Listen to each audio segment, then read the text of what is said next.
Bonjour tout le monde. Aujourd'hui, j'aimerais vous présenter une application qui s'appelle Notability.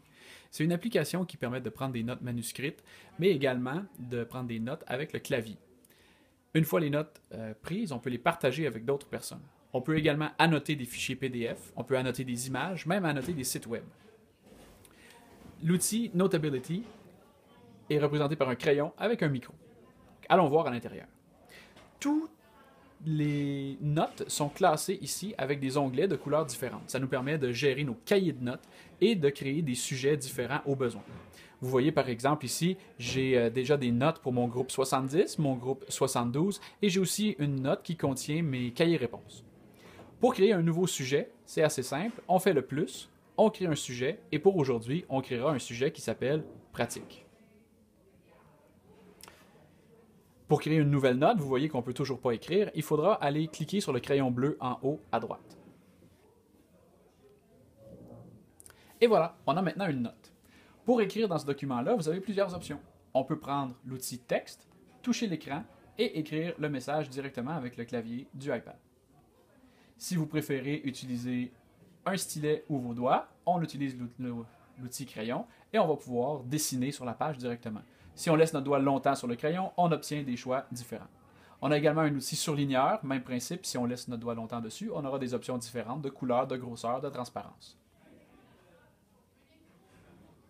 Voilà. Gomme à effacer pour enlever ce qu'on a fait. Mais la fonctionnalité la plus intéressante de Notability, c'est la possibilité d'ajouter, ici avec le plus, du contenu multimédia. Le contenu multimédia pourra prendre la forme de photos, d'illustrations, de clips web, de PDF. Bref, on peut mettre vraiment plein de choses dans Notability. Pour aujourd'hui, j'irai avec une photo. C'est une photo que j'ai prise avec mon iPad et c'est une photo de mon cahier d'exercice. Donc j'ai simplement pris mon iPad, j'ai pris une photo d'une page que je voulais montrer en classe et on peut l'agrandir et aller s'approcher pour travailler plus en détail. Donc, une fois que c'est connecté sur un Apple TV, vous êtes capable d'annoter et ça fait office de rétroprojecteur. C'est assez sympathique.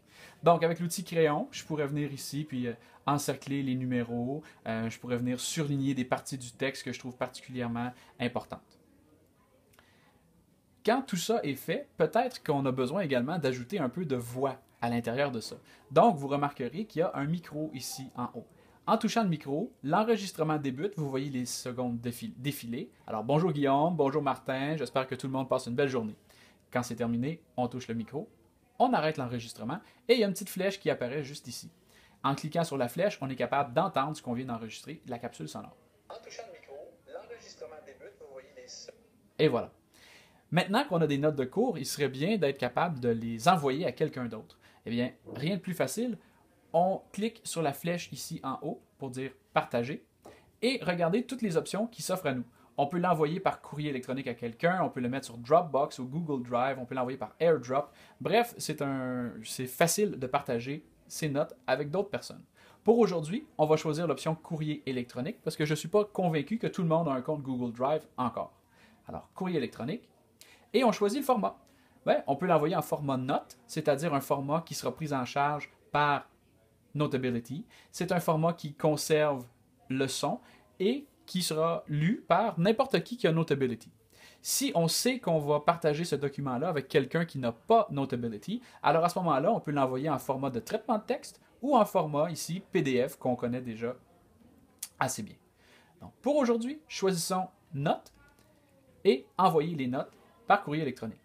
Tout ce qui nous reste à faire, c'est de spécifier l'adresse de la personne à qui on veut l'envoyer et le tour est joué. Pour en connaître plus sur les fonctionnalités avancées de Notability, je vous conseille de vous rendre sur YouTube et de faire une petite recherche. Il y a plusieurs tutoriels, la plupart sont en anglais, ou sinon vous pouvez passer me voir à mon bureau ou passer voir Martin. Il nous fera plaisir de vous aider à répondre à vos questions. En espérant que vous allez bien vous amuser et que vous allez trouver ce logiciel, cette application utile. Alors, à la prochaine et bonne journée.